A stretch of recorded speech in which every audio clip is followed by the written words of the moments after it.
그래서 구속 수감됐습니다. 제 19일 날 엊그제죠. 내란 우두머리를 감옥에 영원히 격리시킬 가능성이 활짝 열렸다는 점에서 의미가 굉장히 큽니다.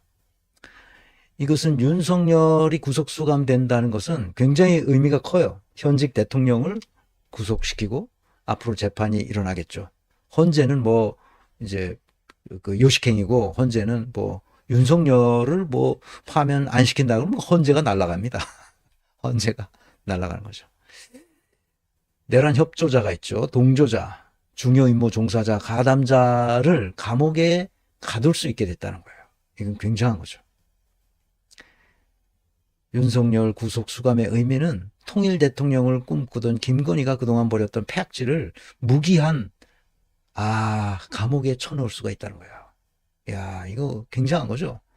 김건희가 결국 그 전국 명산 5곳에서 매달 1억 5천에서 2억씩 들여가지고 매달 굿을 했는데 그 굿의 결과가 이렇게 된 거예요. 그 놀랍죠. 김건희가 그동안 벌였던 폐악질, 그 굿을 다 포함하는 겁니다. 김건희의 폐악질을 뻔히 알면서도 그것을 무혐의로 처분했던 검사놈들 감옥에 쳐넣을 수 있다는 점, 아주 좋은 거죠.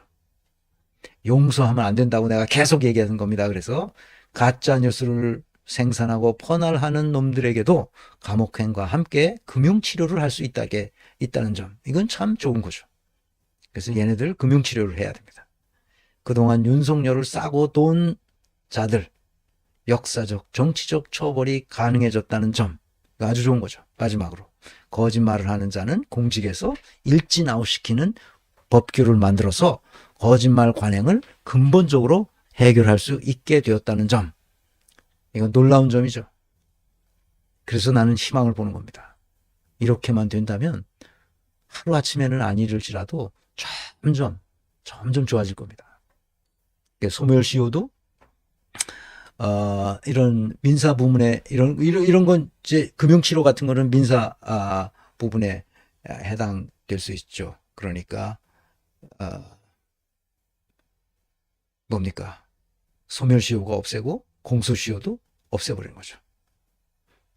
그러면 영원히 죽을 때까지 자기가 잘못한 것이 뒷골에 땡겨서 제대로 살아갈 수 없도록 절대로 용서하지 않는 시스템을 만들어야 됩니다. 최상목으로 넘어가겠습니다. 최상목은 계엄문건 소위 말하는 쪽지라는 거, 그것을 처음에는 접은종이라고 그랬다가 한 장짜리 자료라고 그랬다가 나중에는 쪽지라고 그러고 거짓말을 반복했습니다. 국회 선출 목세 헌법재판관 3명 중에 선별적으로 거부권을 행사했어요. 거부권을 행사할 수 없는 거거든요. 자기한테 거부권이 없어요. 그거는 국회가 선출한 몫이거든. 근데 지가 왜 행정에 이 대통령 권한대행, 대통령도 그렇게 할 수 없는데 권한대행이란 놈이 선별적으로 거부권을 행사해. 이제 심판하겠죠. 헌재에서. 국회에서 가결된 내란특검법의 위헌성이 있으니 여야 합의를 거쳐야 한다고 주장을 해요. 여야 합의를 거치지 않았다고 문제를 삼는 것은, 이것은 월권행위예요. 국회에서는 여야 합의를 거쳐야 한다는 어떤 조문도 없습니다. 그냥 국회가 여야 합의를 하면 좋죠. 근데 합의가 안 될 경우는 다수결로 하는 겁니다. 다수결로 결정된 거예요. 그런데 지가 왜 그것을 거부권을 행사하냐고. 말이 안 되는 거죠. 국회에서 의결된 법안 6개가 거부권으로 지금 문제가 생겼어요. 이것은 최상목이 행태가 한덕수와 똑같다는 거예요. 한덕수도 잘렸잖아. 헌법의 체포영장과 법원의 체포영장과 구속영장을 집행하려는 공수처 또는 국수본을 무력화시켰어요. 그리고 두 기관 간에 평화롭게 해라. 아니, 왜 어떻게 평화롭게 해? 공수처에서 합법적으로 법원이 발행한 영장을 들고 영장을 집행하러 가는데 그걸 못하게 막는 놈을 직위 해제시키거나 막지 못하도록 명령을 했어야 되는데 오히려 경찰에다가 공수처에 도와주라고 그러는, 공수처가 아니라 경호처에 도와주라고 그러는 거야. 미친놈이죠. 국회에서 2016년 박근혜 정부, 이놈이 어떤 놈이냐면은 박근혜 정부 청와대 비서관으로 있으면서 재벌에게 미르재단 설립을 강요했음에도 그런 적이 없다고 허위 증언했어요. 당시 판결문에도 나옵니다. 자, 첫 번째 것부터 봅시다. 어떤 거짓말을 했는지. 계엄 지시 문건을 쪽지라 뭉갠 최상목, 내란 특검 필요성을 키웠다. 내란 특검을 해야 됩니다. 최상목 권한대행 부총리는 이 신문 기사에 이렇게 났습니다. 123 비상계엄 선포 직후 윤석열 대통령으로부터 비상입법기구 예비비 확보 지시 계엄 문건을 받았는데 국회 해산을 전제로 한 지시여서 내란죄 구성 요건인 국한 물론 목적을 입증할 명백한 증거 중 하나다. 내란 중요 임무 종사 혐의로 기소된 김용현 전 국방부 장관의 공소장에는 윤 대통령이 최 권한대행에게 건넨 이 문건이 특히 중요하게 다뤄진다. 거기에 뭐가 돼 있냐? 공소장에 적힌 문건 내용은 예비비를 조속한 시일 내에 충분히 확보하여 보고할 것. 국회 관련 각종 보조금, 지원금, 각종 임금 등 현재 운영 중인 자금 포함 완전 차단할 것. 국가 비상 입법기구 관련 예산을 편성할 것 등이다.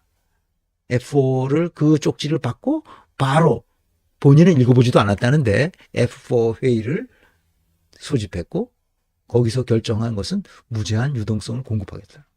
그러니까 뭐야? 그러니까 계엄을 실시하니까 이건 내란에 동조한 거가 아니라 주요한 임무를 맡아서 실행한 거죠.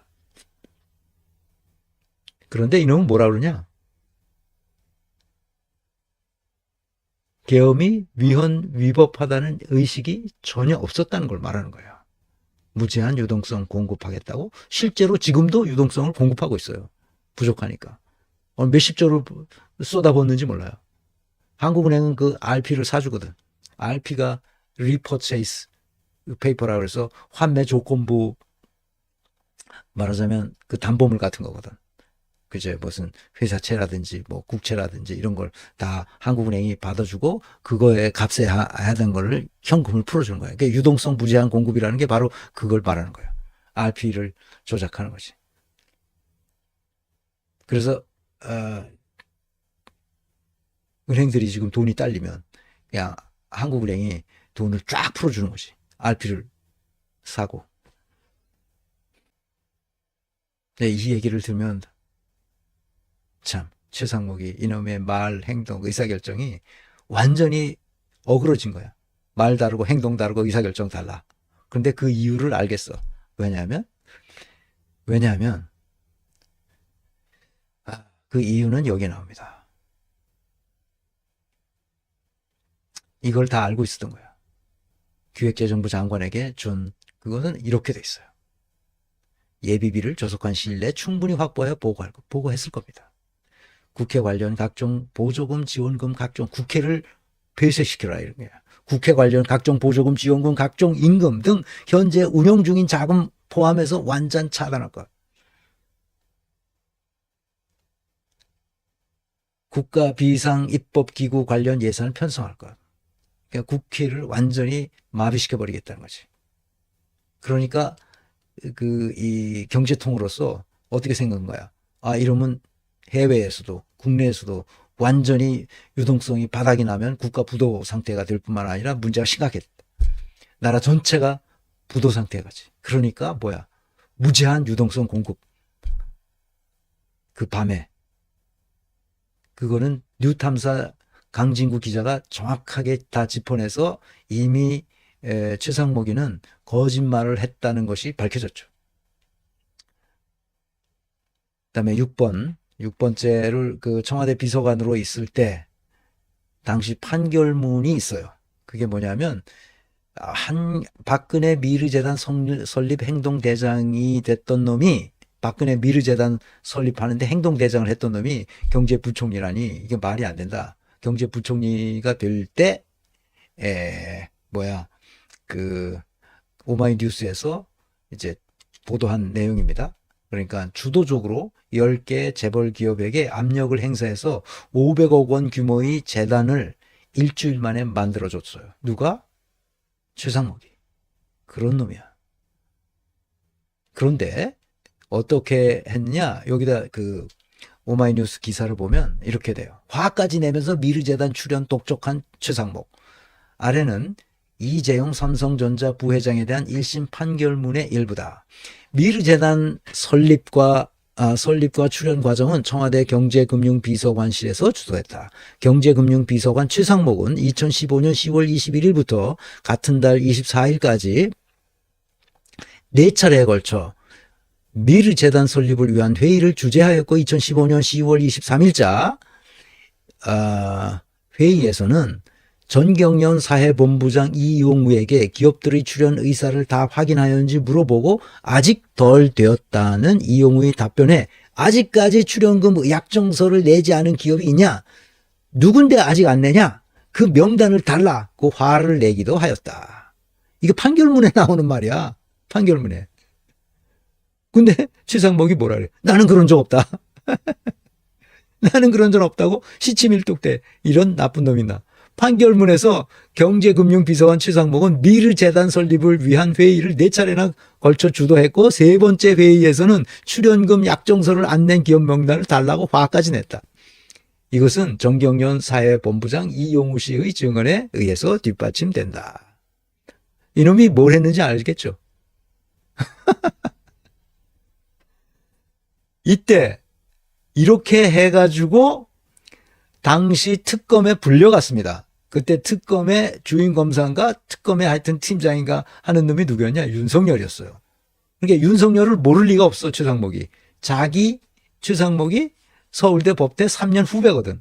그러니까 후배가 온 거야. 참고인으로 불려갔어. 너 이런 거 했지 이런 거 했지 다 불었지. 그렇지만 얼마나 얘네들이 아첨의 기술이 발달했겠어. 청와대까지 갔으니까. 그러니까 서로 아첨의 기술이 맞았던 거야, 둘 다. 그래서 사람들은 다 그때 김의겸도 그렇고 기자들 다 최상목은 이제 끝났다. 쟤는 어떻게든지 감옥에 간다. 이렇게 했는데 완전히 풀려 나온 거야. 누가 봐준 거야? 누가 봐줬어? 윤석열이 자기 후배 3년 후배 최상목을 봐준 거지. 그러니까 윤석열은 지멋대로 하는 거야. 그래서 윤석열이 대통령이 되자 최상목을 경제수석으로 대통령실로 불러드립니다. 그리고 상모가 이거 해야지 저거 해야지 이거 해야지. 그럼 하이 수고됐을까 이랬지. 이랬을 거 아니야. 최상목이 뻔하지. 그래서 여러분에게 이야기합니다. 그래서 얘는 최상목이는 윤석열의 입은 은혜가 큰 거야. 그러니까 최상목이는 윤석열하고 뗄래야 뗄 수 없는 관계에 있다는 것을 알게 된 거지. 이제 모든 사람들이 알게 된 거야. 근데 최상목이 저놈이 왜 저럴까? 왜 저럴까? 윤석열을 버리면 되는데 왜 이렇게 버리질 못하는 거야? 은혜가 깊은 거야. 은혜가 깊어. 버리지 못하는 것이. 그래서 저러고 있는 거야. 그래서 인생을 마친 거지. 그래서 내가 의무의 윤리, 책임의 윤리로 바뀌어야 되는 거야. 근대적인 윤리체계로 바꿔야지 보은과 의리의 윤리는 이제 버려야 되는 겁니다. 자, 그래서 이걸 한번 봅시다. 유능함과 무능함의 특성. 이 두 놈은 윤석열과 최상목, 이 두 놈의 공통된 특징이 있어요. 그것은 정직 성실성이 없다는 거예요. 정직 성실하지 않은 사람들의 특징은 자기 인식이 없다는 거예요. 내가 누군가, 내 이 시대에 우리는 어떻게 살아야 되나, 나는 어떻게 살아야 되나, 이런 것을 생각하면서 자기를 어렸을 때 부모가 낳아준 그 도덕 감정, 다시 말하면 도덕 준칙이 내 마음속에서 살아있도록 만들었을 때 고위 공직자로서 우리 사회에 공헌할 수 있는 길이 활짝 열릴 텐데, 좀 고통스럽지만 단기적으로는 내가 좀 손해를 보더라도 사실대로 정직하게 그것을 할 수 있다면 어떻게 되겠어요? 우리 사회에 존경받는 인재로서 우뚝 설 거 아니에요? 이 폐역한 시대에. 누굽니까? 박정훈 대령 보세요. 박정훈 대령을 왜 우리가 존경하게 됐냐?